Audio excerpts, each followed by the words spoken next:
I'm here in Amsterdam, where the restaurants have begun to open, but with restrictions in place when it comes to social distancing. Now, there are many concepts floating around, but are greenhouses the answer? That's what I intend to find out. The Mediamatic ETEN restaurant has installed them beside the water. My friend Michael joins me for lunch in one of them. So here we are at our greenhouse. Let's go inside. Due to the coronavirus, up to 4 people are allowed in, but 2 fit most comfortably. What I notice right away is that it is quite warm. I mean, after all, this is a greenhouse. It's for growing plants. Where's the air conditioning?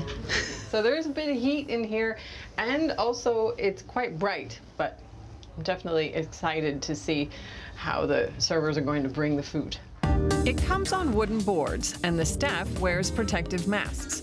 This is like nothing I've experienced before. Here's your second plate. We don't use regular plates, but those wooden panels, because we serve all the different courses on them to have more a shared atmosphere while eating.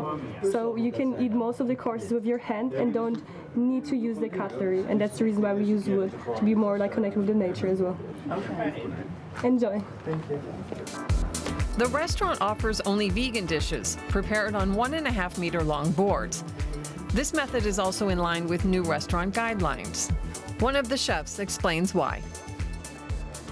We designed and decided to use these kind of boards for 2 reasons. The first one is actually to keep the safe distance with people, so they are so long.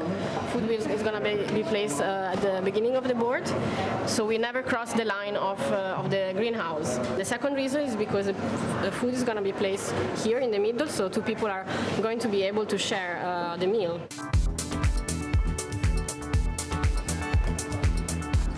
We're supposed to eat this with our hands. It's cold. Eating with the hands is not so optimal here. Eating in a greenhouse was the brainchild of co-founder Willem Veldhoven. I asked him how he developed the idea during the pandemic.